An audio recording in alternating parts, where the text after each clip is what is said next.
Hello, everyone, and welcome to the latest podcast episode of I Never Knew or Inc. by Life Coach Maureen.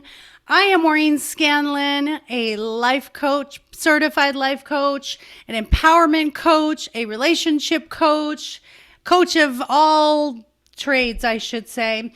I'm so glad that everyone is here. Thank you all for your great feedback on the podcast and for your 5-star reviews. All of my guests have been absolutely amazing, and today is no exception. So today I have a wonderful gentleman named Chris Ewald. Chris is a 52-year-old male. I love it. We're the same age, so I can't wait to find out how much older I am or you are. He was raised in Michigan and still lives in Michigan today, and he's going to tell us his story of how it started out with a house fire at 8 years old and his family lost everything. He has learned through experiences like divorce, suicide, bankruptcy, his mother's death, and he lived through it all. And now, love it, chooses to be a leader and a coach and a recently self-published author. Welcome to the authoring world. It's so much fun. So, his journey continues as a husband and a father, and he's still working a corporate job, a 9 to 5 for he's a sales manager for a company in Detroit in the automotive market. And Chris believes that a healthy lifestyle and he loves the gym. He loves a healthy lifestyle and working out, good job. That physical stuff is important. And he has retired from being a high school football coach after 10 years. And I cannot wait to touch on this. So he has a new book out we're going to talk about. So without further ado, welcome my buddy Chris. Good morning or good afternoon. Yeah, good afternoon. I love it. Oh, you're cutting out yeah, you're cutting out just a little bit. Oh, He's in the car, and so we might have a little bit of technical issues. So hopefully not too many. So, I think that was it. okay, good, because you I know think that what? was it. That was one little dead zone. I think we're good. Okay, when I started this podcast, my biggest fear was technology, Yep, and I know. it never ceases I completely to. understand. It doesn't disappoint. I mean, I shouldn't. It doesn't fail to disappoint every time I need it to work. But, you know what? Yeah, We're authentic and we're real, and we don't need absolutely. editors, anything like that. So, because the podcast is called "I Never Knew," let's hear about all these experiences that you had. My gosh, you've lived a full life. So, tell us all Yeah. about it. Well, and I when I was putting together the book, it was pretty interesting that where do you start, right? And I know you've written a couple, so you where do you start that whole process? Yeah. So I had written a story a couple years ago for a class I was in.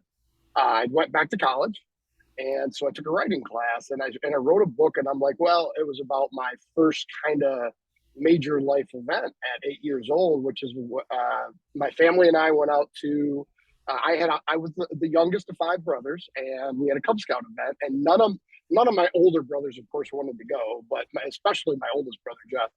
Long story short, so my mom's like, "You're all getting in the car and we're going." Right back then, there's one car for the family, so there was no flexibility. We were going to this thing, uh, and we go out, and it was a fair.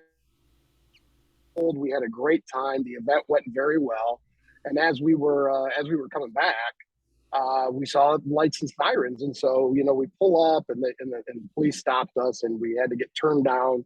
And as we started to drive away, I'll never forget the words my dad said. He looks back, he goes, "There's a house fire, and that's our house." So that started a whole kind of journey from there, and what we went through in that whole experience of losing the house. We unfortunately had five dogs and two litters of puppies just at this particular period of time. So 19 pets that passed that day, and I guess as a little guy, what I learned was, I watched how my parents reacted, and they couldn't have been more, just I don't know how you absorb like that big of a blow, especially when you got 5 kids and all of those things. But they did it in such a way that I also have another chapter in the book called Grace on how well they handled that whole situation.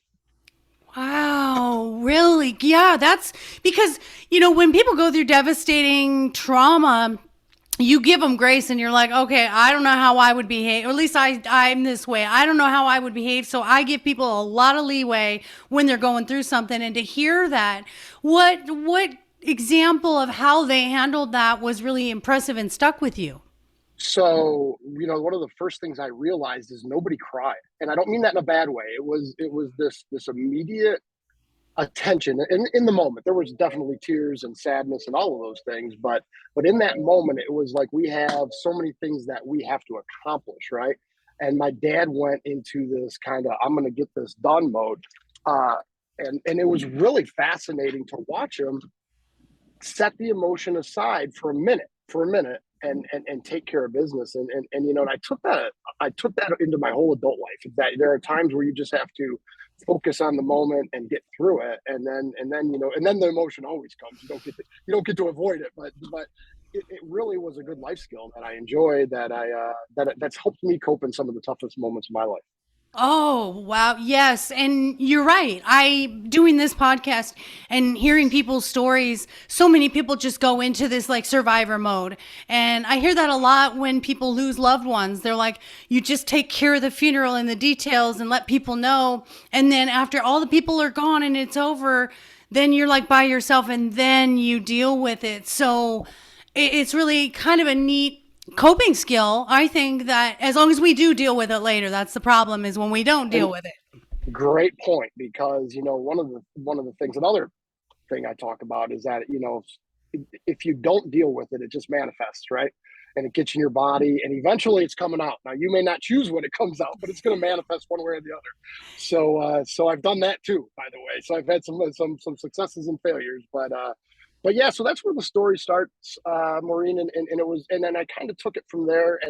And when I noticed I got into those tough parts of my life, and we all have those, that what those skills that I learned, and that when you lose everything that's physical to you, you kind of think like the world's gone and lost, and yet we didn't lose anything. We had our whole family. We all survived. Everybody was intact, and we rebuilt. And so that was pretty impactful in my life, and I've had to refer back to that and some self-induced cases where I maybe had some things, and it's worked out really well. Yes. It brings me to like COVID. I think it was kind of Yeah, you had that experience and then when COVID came, I think a lot of us that hadn't had this complete loss, we were like, "Oh my gosh, all I have is what's within my home." And some people lost their home, some people lost their yeah. jobs. So you drill down to what's really important in this life, Mhm. right? Yeah, it was, and COVID was a trigger for me. Frankly, I started to have anxiety attacks and those things again. Fortunately, at this stage of my life, I knew how to cope with those, and I knew what they were caused from. But it was interesting how your body still manifests that, but physical things and material things, though we all love them and love to have them, they do come and go. And so it's the relationships and those types of connections that will withstand all of those events. Yeah, and those subconscious memories, like, okay, Yeah, we dealt pretty good with it when I was 8, but then here we go, COVID at 52, and you're like, all of a sudden, you're this 8-year-old boy again. You're like, hold on, I thought I dealt with all of that. So right. Yeah. I Uh, like that you say that. I like that you brought that up where you're like, yeah, it triggered me. It brought me up. And we always have to have that mercy on ourselves because we don't know what the next trigger is. And even if you've dealt with it already, it's going to present in a different way. And you have to say, oh, okay, I'm just going to learn how to deal with it in another way. Right? yeah, exactly. If anybody's got anxiety, everybody has a trigger, right? So the first loss that I really firsthand experienced was my grandpa had a stroke, and he, ended up in a wheelchair, and so that's my anxiety trigger. Is I think I'm going to have a stroke. Now, realistic or unrealistic, and so I would be like right after COVID, and there was a lot of stress, and I went through some job, we went through some job losses in my company, and you're just a lot of uncertainty. it came back, right? So we would go for walks to try to be healthy and physical, the wife and I, and sure enough, I go into this place where I think I'm going to, right? I'm going to have a stroke, and you have to take some breaths and cope with it a little bit. But yeah, that's what, mental health being a lot in the news, recently. That's something that happens to a lot of people. So it's okay to share. It's okay to share. It is. And Yeah. it's those expectations that we set ourselves up for. And I'm doing a speech in October, and one of the things I say is the definition of expectation is the belief that something is going to happen. Now that's all fine and good. So expectations can be a big disappointment, but also you got to set your mind to, I'm going to be expectant. And that is that I expect something good to happen. And then you release, I think, that anxiety and mindset. You nailed it, and that's a really good point. Is that you have to? It's just a small shift, but that shift's a big, small shift in words, but a big shift in practice, and you put that to good use, and it really just helps you be, it really relieves a lot of that pressure that you put yourself under. And I'm a classic, I'm going to put myself on. I'm an former athlete, not a high level athlete, but an athlete and coach and all of those things. And you're always putting pressure on yourself, and that's a huge advantage because you're keeping yourself sharp. But it also there's another side to that, which is you can have those anxious moments and things like that. Yes, yes, absolutely. So you had talked about how you had gone through divorce, you had gone Mm-hmm. through bankruptcy and suicide. Tell us more about all of those experiences and what you learned. So the last major life event before COVID was that 2008 downturn, the economic downturn, the Great Recession, and and in that time, I, I was working for a really good little company, and yet I was the newest hire. So I was convinced in my head, by the way, that I was going to lose my job. And so I start making plans to lose my job. Now, years later, I work for that company today and rehired after years. But but so I made a decision about this is going to be the end of this for me. So I have to make a move, and I did. Now there was some great things that came out of that move. I ended up starting a business. I ended up that failed. I ended up, doing something, and it was actually a wonderful 4 years that I went and did this exploration of some things I wanted to try, but it was also probably the hardest 4 years of my life, and it was I learned so much, and I learned how to fail again, and I know that that's not always popular. A lot of people want to talk about successes, but I really learned how to fail and fail in a big way to the point where that I lost that business or I had to resign that business. I had a bankruptcy, which I was devastating. Probably the most devastating mental thing to me was having to file bankruptcy, which I thought was just the worst. That you have obligations and debts, and how dare you not live up to those, right? That is a big one. I struggled with that for a while, but at the end of it, I kind of learned, hey, that's a strategy. It wasn't personal. It was a strategy, and that was really hard for me to digest at the time. Given some years behind it, I can see how that worked, and then I rebuilt from there. And much like I go back to the house fire, you just have to find ways to take one step at a time and rebuild. Yes, I'm writing this down. Struggle can be a strategy. That's Mm-hmm. genius. So that might be the title of your episode because that just Yeah, I love it. that one just hit me. And I can say you're the exact same age as I am, and I know my upbringing and our parents were like, you stay in a job for 40 years and I don't care if you Yes. hate it, and you just need to have security, and you pay your bills, and you made your bed, and you lie in it. Boy, I literally just I embodied my love it. parents. Well, but you're so right. I mean, that's what it was. And I will tell you, and I can talk about all those different, like, life failures, but that was the one that got me the worst. That got me from an ego standpoint. I just felt like I didn't live up to the things I said I would commit to. And so that was the thing.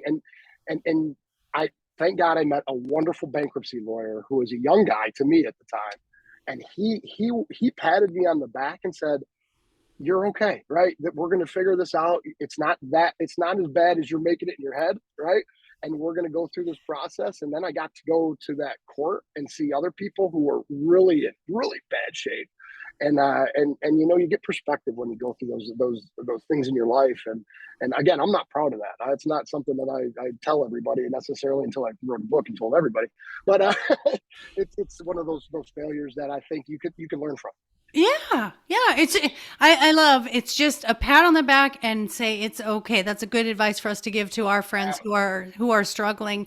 I don't know about you, but I'm divorced twice Yeah, and now living or now married to the absolute twin flame man of my dreams that I never thought I would marry. And I did that podcast. You all got to finally meet yep, Dennis.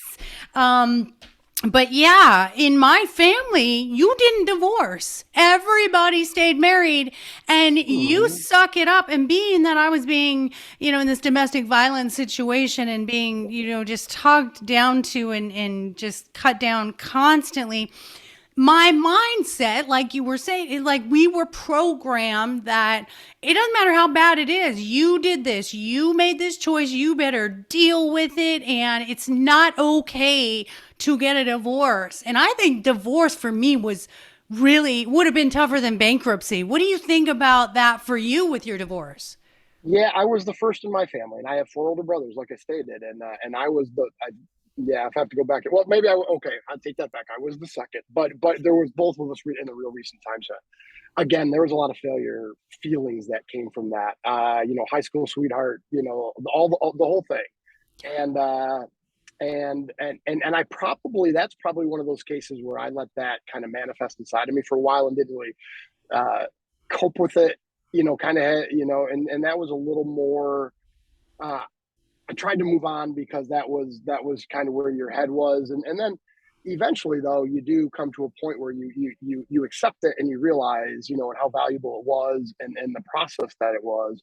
So it was, but that was one of the failures that I would say, because I'm with you, that the family pressure was you get married and that's it. And my Yeah. parents were married for 50 years until my mom passed, and right, that was the more traditional way. And yet for me, I needed to kind of go through that experience to move on and grow. Yes. And as a relationship expert and coach for me, I what you're saying is what I hear often, which is it was a failure. And I always insert, you didn't fail, the marriage failed, but the marriage was supposed to fail because it was an experience to learn from. I will guarantee you are the better partner than you've ever been to your wife. And, it's like Absolutely. you were allowed to try things more than once. I think that's the misguidance of humanity is like you didn't learn your ABCs by like reciting it one time or tying your shoe or riding a bike. Like some things take more than once to learn. And it's great if you meet the right person and you both are in the same mindset and the same level. Yeah, let it last 50 plus years. But for me, I'm a slow learner. Okay, my picker was broken. For 40 years, my picker was broke. I had to glue it back together. So it really was. It was okay. It was the acceptance and the forgiveness, and I think Yeah. you probably can really resonate. It's the forgiveness of myself that this just didn't work out, and then accepting it just wasn't meant for me, and that's okay. You can be a nice person. I can be a nice person. Doesn't mean we're good for each other. Correct. You nailed it. And that was, there's a couple of young kids trying it and both coming from a similar background. And we got to that point where we said, I think for both of us in that instance to grow, we just had to go in different directions. Yeah, It was we really that simple, but it doesn't feel that simple in the moment, right? You go through a lot of things. So, but again, it yes. was another example of what you may consider a failure, but it was just another step. It was just another step. Yes, and I love when you tell your story. It's such a I hear the roller coaster in you, and what's really neat. Like if I were coaching you, and I would love to coach you. If I were coaching you, I would be giving you so much kudos because I can hear some of those pieces that are still in there of your belief, like that old false belief. And then I hear you catch yourself, recognize it, and then reframe it. And I'm like, yay! Yeah, Okay. Uh, puppies, puppies. It I love never it. fails. I love it. At least Oh, one I know. At least podcast. once. I Perfect. swear. So yeah, it's interesting, and I love that because that shows that you have learned how I have this thing, I recognize it, I accept it, and now I can reframe it. And I want to ask you the interesting thing I want to ask you is, hold on.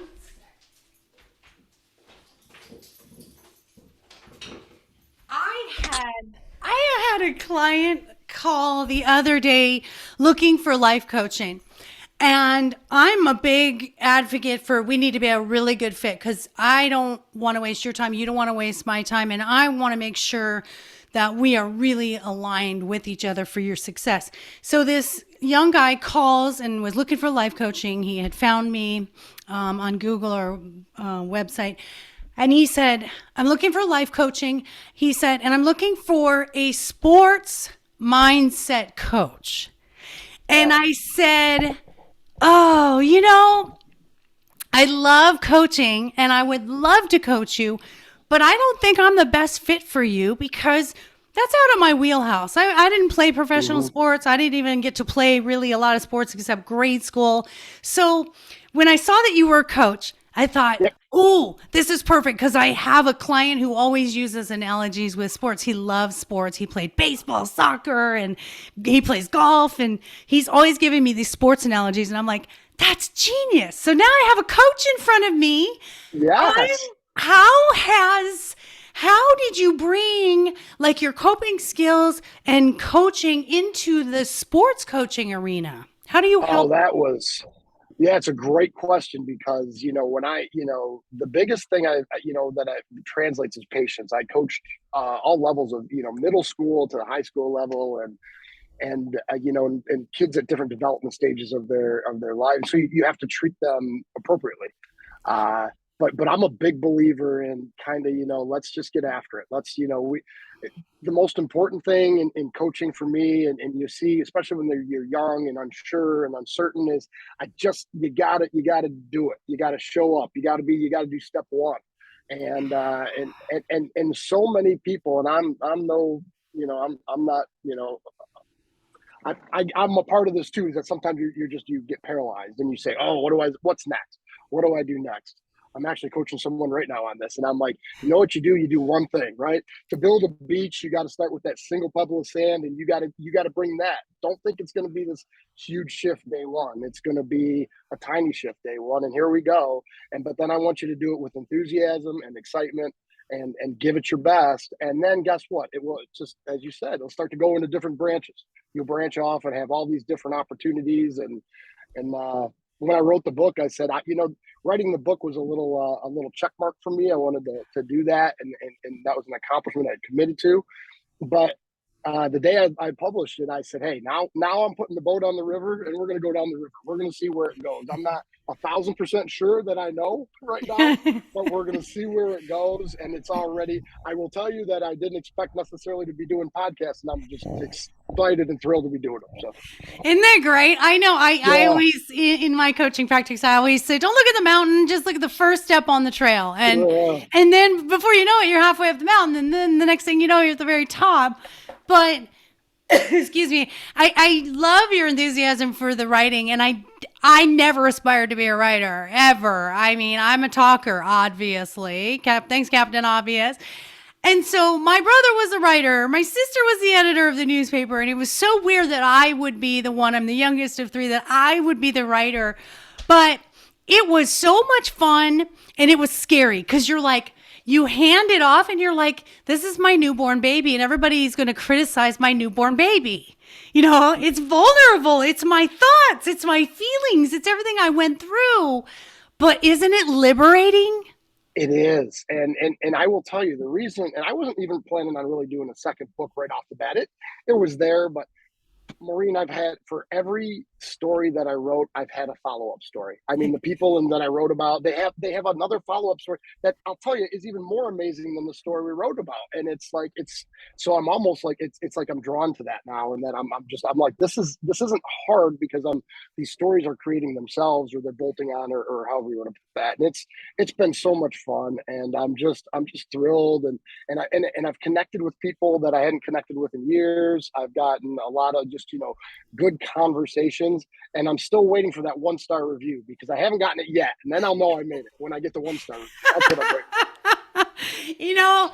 My motto has always been build it and they will come and the right people come. And I've said this on every podcast episode just about, I don't think there's any bad podcast guests out there. And if they are, they're not in my awareness and they're not allowed in my vibration because every single guest, and I was scared of doing the podcast. And, I've only been at this for a few months and it is just blown up because I let those fears aside. And you too, when you put those fears aside, what you just described was inspired. And I remember writing the first book and I was like, oh my God, just writing. It was flowing. And I don't remember half the stuff I wrote.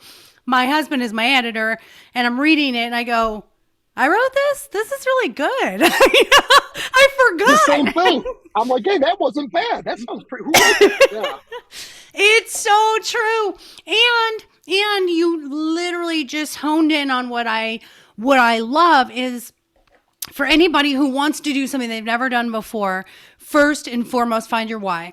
Find your why. Because and that's cliche, every self-help and every, all this mental health awareness. I feel sometimes I say stuff that sounds cliche, but the meaning behind it, there's so much more. If I could open the door to my brain and everybody could see, there's like a flood behind it. But the only way to use the words is to use the words. But I really think if you have that why, I was like you, I was still in a corporate job when I started the life coaching business.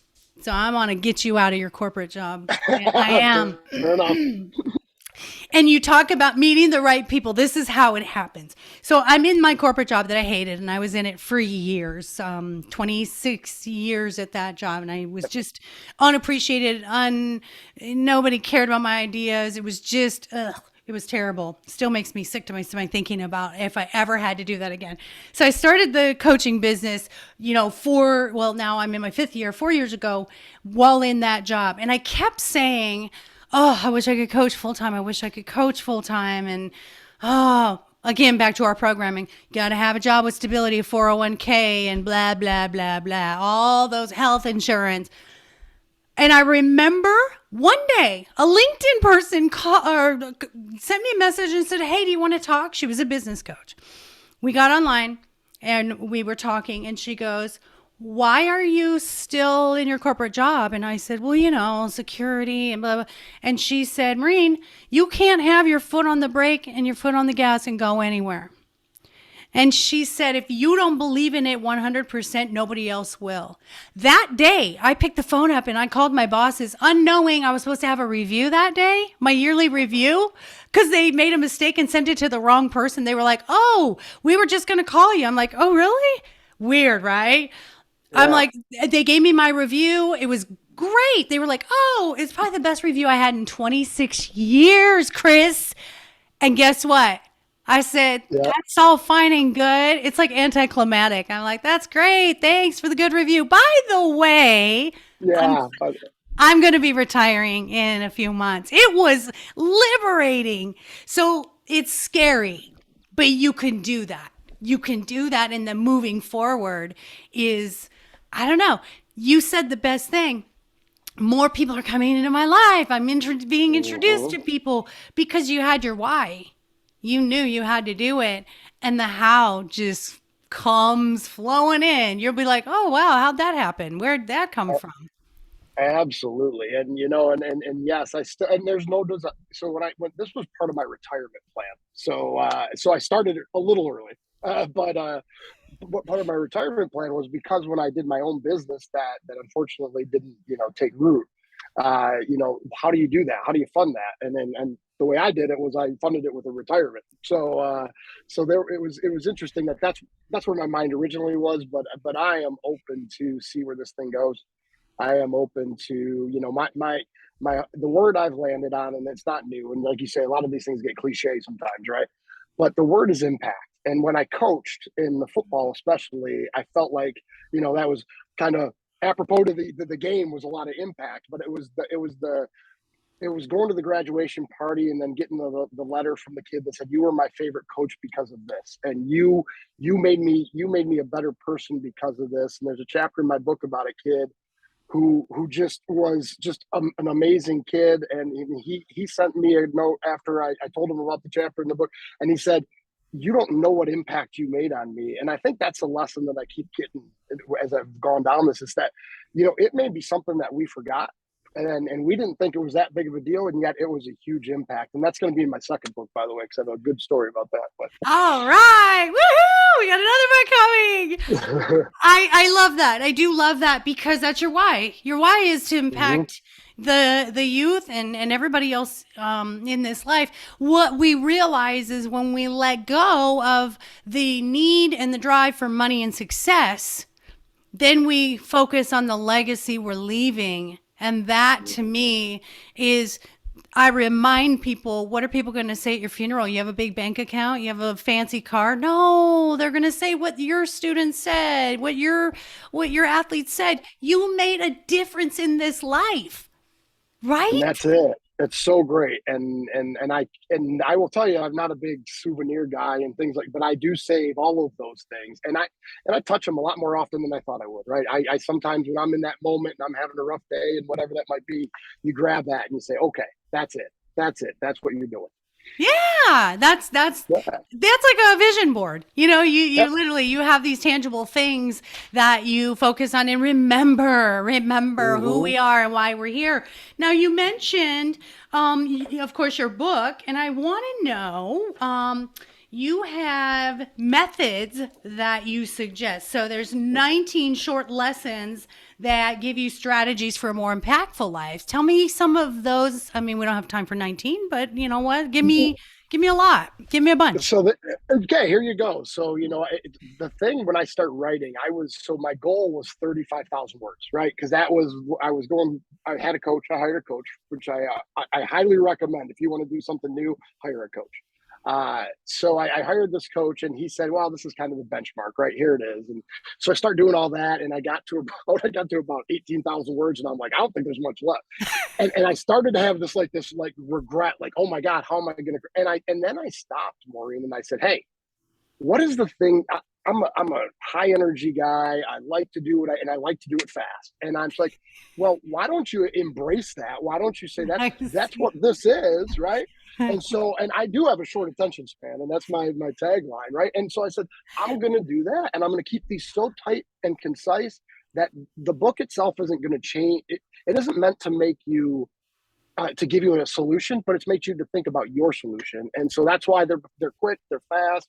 I talk about grit is one of my favorite chapters, because that's what I talk about, a kid who had a slight disability and how he overcame that and how he did it with just the most character. And he was not a kid of big stature. He was a slight stature. And then I took a lot of those stories in my book. Some were pretty personal, and I shared those on some of the losses I've experienced in my adult life, and how they impacted, and how that always seems to be a refresher on the impact part of life, and that's the important part. But I write one word or two or three word, chapter titles, because I want you to get right to the point, and you can go to any chapter. You don't have to start at chapter 1. You can start at chapter 19. It doesn't matter. You just go to where that draws you, and you use it as a workbook, and you scribble on it, and you rip pages out if you think I'm crazy, and then all that stuff. So I swear you're my brother from another mother, because I have attention issues. I am like you, like I want it and I want it now, and let's get moving. And my strength is multitasking, because I can squirrel in on 100 things. It's great. So my writing style is very similar, where I just wanted it to be like a conversation. Yeah. Get right to the point. Let's get right. And even when I'm doing my coaching moments, I don't like to go into some deep psychology, and I love to study psychology. And I know you are too. We get into those research and why those things work, and yet when someone else is, you're having a conversation, it's just got to be a quick, So I'll take all that information and I'll try to pass it on quickly, and that's one of the skills that hopefully we have, is I can take a lot of information, condense it, make it concise, and make it consumable for someone really quickly. I love it. And I thank you so much for sharing your book with me, because I can't wait to read it. I have to laugh because with technology now, you can take these courses online. and Hmm. their video lectures. And I'm not gonna lie, I'm like, okay, there's an idea, write it down, skip, write an idea Yeah. because I can't listen. Oh, I can't sit there for an hour. can't do it. And so, and Maureen, it was unintentional that the book shaped itself this way. I was going to be, and I know we talk a lot about imposter syndrome and other, so I was going to do it like everybody else. And then when I got this thing, and then when I got it in my hand, and I said, "That's it. That's you, right? That's you. This looks like you." Because it's quick and it's fast, and yeah, I know I drive people nuts. I get that because I am really, high energy and in and out, but that's me, and I love that. So here Yep. it is. I'm right there with you. I saw a meme not too long ago. I think I mentioned this before. One of them where it said, uh, when people tell me I'm too much, I tell them go find less because you It's know awesome. it's like I don't want to be less. I don't want to dim down. I don't want to dim my light. I'm not that light bulb that's dimmable. Okay, it's like I'm either on or I'm off. So you either want the 100 watts or you know what, go get a reading lamp because yeah, we are high energy and that's who we are. We've got a lot to share, and I think especially you and I at this stage in life, Yep. we've held a lot of it in for a very long time. I think youth these days they discover it a lot sooner than we ever did, and what a blessing that you've got to work with youth and see that. What do you think is different with the youth today than it was when you and I were growing up? What do you see positive, and what do you see negative? Uh, Positively, I think I really like what I see from there. People are more accepting, and I think that's really I find that very very welcoming. When people just there's a lot less. And bullying was really popular for a while, but where I coached, I saw very little of that. I saw a lot of accepting and kind of taking on the person who may not have advantages, and a lot of really kind people. These poor kids are so distracted, and they're just distracted by life, and and you and I just said it. We have short attention spans, but that doesn't mean you can't get things done and accomplished.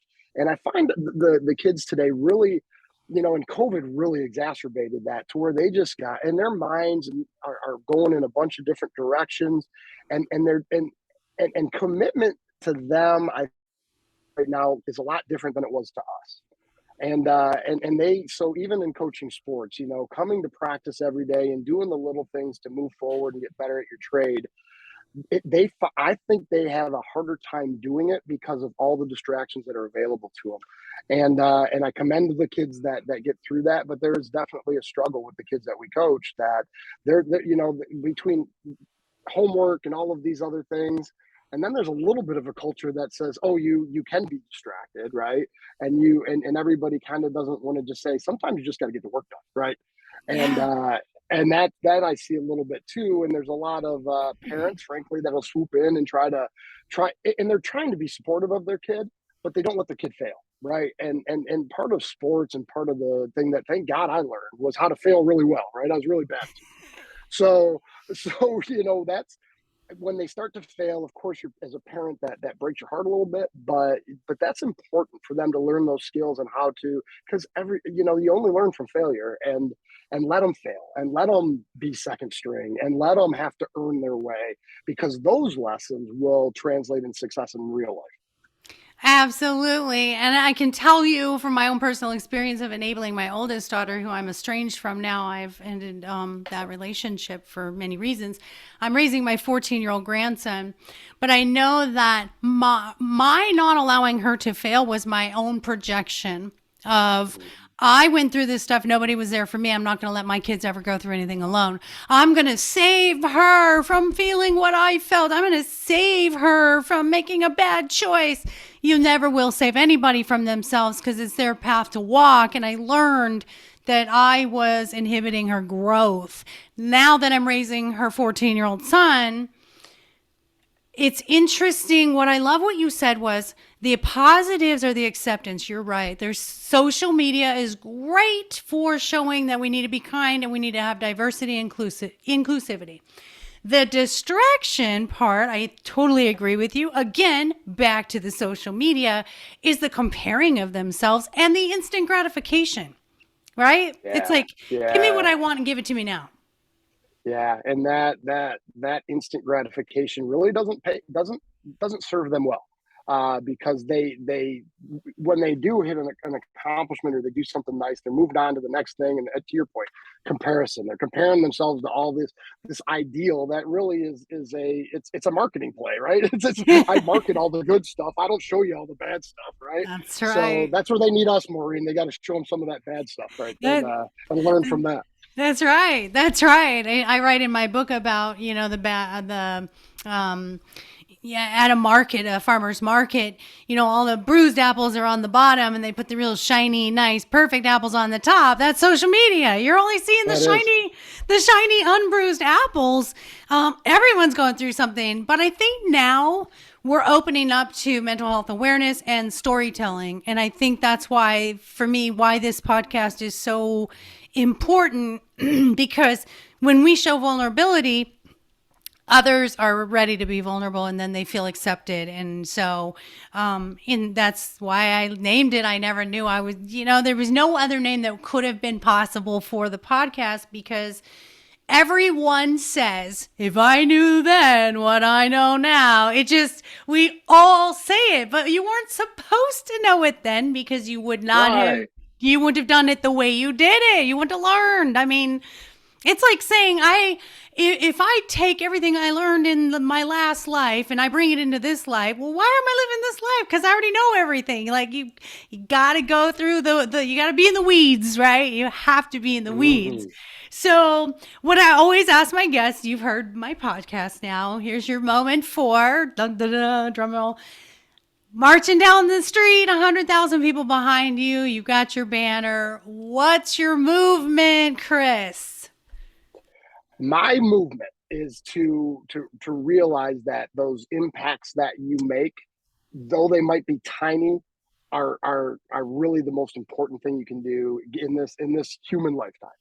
Right. So the stories and the things my flag would say impact in bold letters, and I'd be waving it because that's what I'm all about, is how do we make an impact?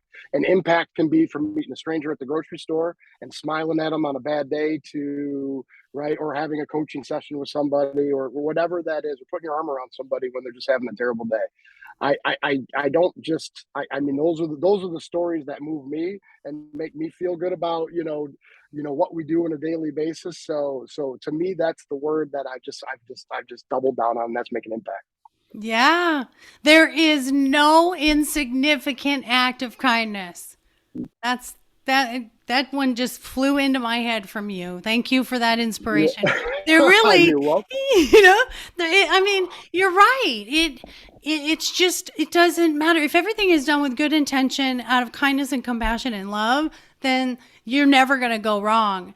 I remember when I was in my abusive marriage, I remember thinking, God, if someone had just reached out, if someone had just said, hey, come hang out with me, let's talk, or let me help you with this. There wasn't anyone. And I was too ashamed, to ask for it. It was easier to end the marriage because he cheated, because then it looked like he was the Hmm. jerk. He was the jerk for that, and that's easy to Hmm. blame him. But if I would have ended it because I was being abused, I look like I allowed it. Like I was shameful. And it's crazy. Yeah. So those insignificant acts I think about when I'm out in the world, like you said, and what if there's a girl walking down the road and she's got a really pretty dress on? I never hesitate to say, your hair is beautiful, your eyes are so beautiful, your dress. Absolutely. Because what if she was me 30 years ago? What if she was me and she had her man tell her she looked terrible, she's worthless, she, doesn't do anything to bring any value to this world? What if?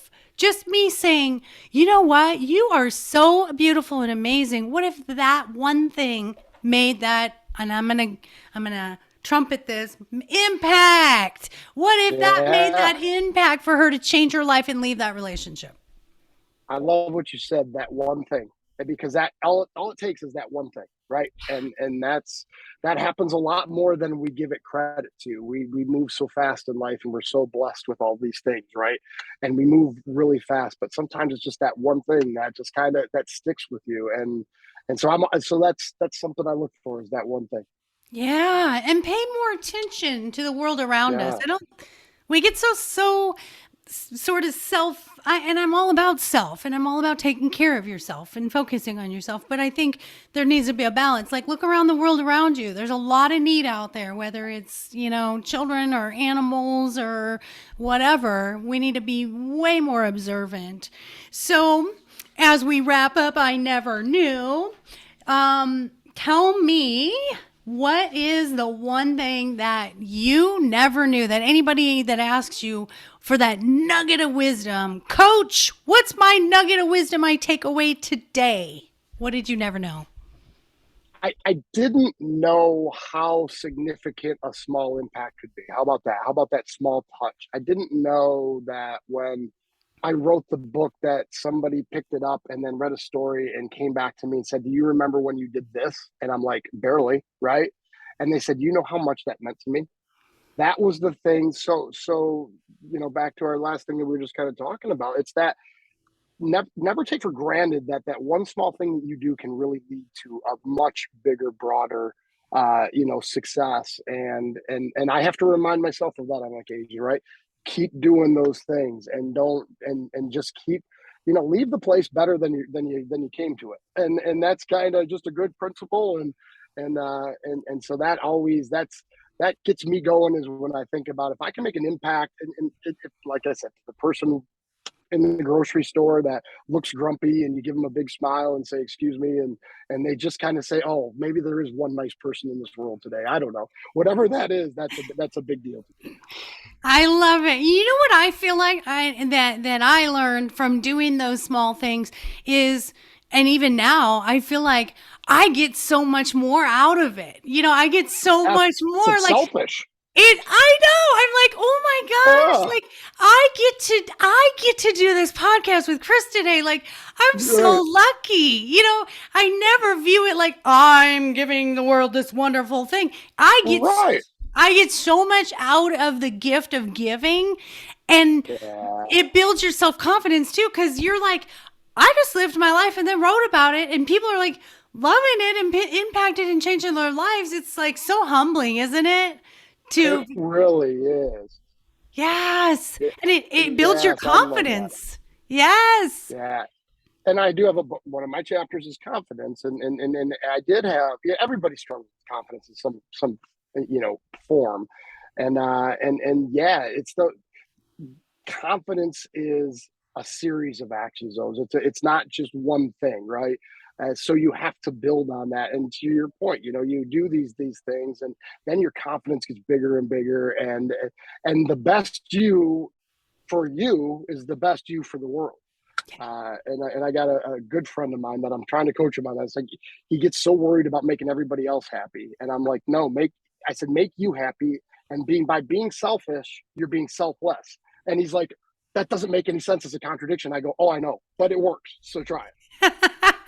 It's a codependent behavior that you were taught growing up, throughout life, that you need to do things for other people to earn love or to be validated. And that's our problem, is we look too much for the external validation.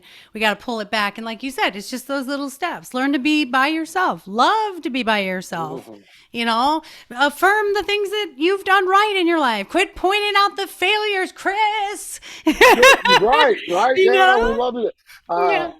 But yeah, those, it's so writing the book, and thank you for mentioning that. I think writing the book helped me, even to this day, right? We're always growing. To this day, it conceptualized, hey, those failures were just fundamental in your growth, and you wouldn't be here today doing a podcast, Maureen, if I didn't do those things. So yeah, but we all still have those things that make us, drag us down a little bit, and you just got to blow through.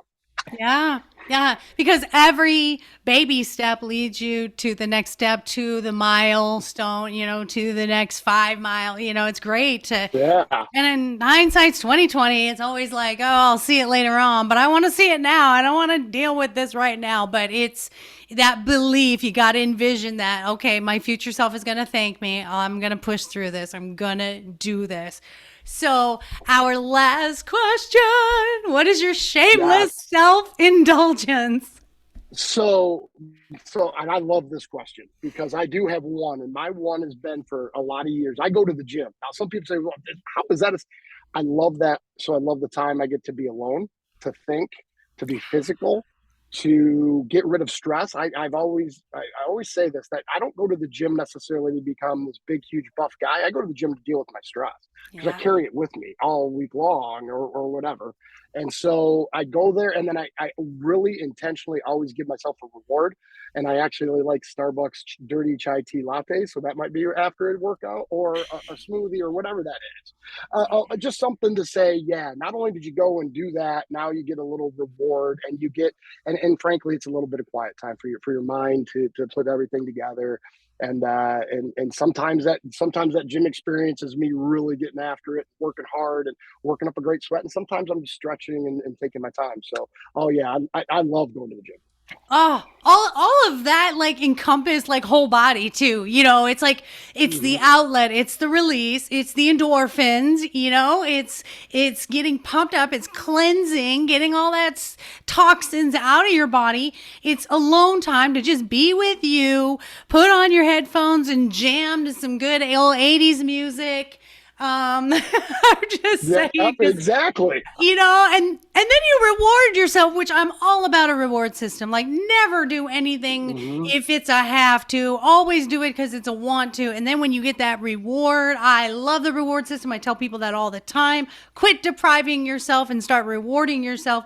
And then on top of that, you just kind of got that downtime. You just encompass like, mind, spirit, and body in one nice little package for us. So gym is great. I'm not a gym girl. I do not like to exercise, but I think an outlet is good. And I tell all of my clients, you've got to do something. I walk with my girlfriend around a park, around a lake. That's my workout. Right. But it's, you got to move. You got to move your body. Someone in another podcast said your mind will catch up to your body, and everybody thinks your body will catch up to your mind. Like, I want to be on a diet and I want to be fit. They're like, okay, I decide I'm going to do this. My body will catch up. It's actually the opposite. Do it, Exactly.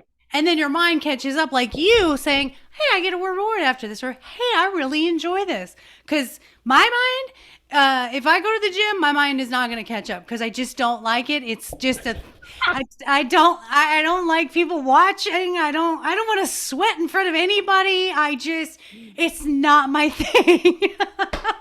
I'm I just, love it. I think that's great. Yeah, that, like you said, and for each their own, and what that is. And so, that's always been a place for me. And then, but I think you nailed it with the reward, right? There's got to be something that you say, I want to do that for me, and then I reward that behavior, and that feels really, that's getting somewhere. That's getting some traction.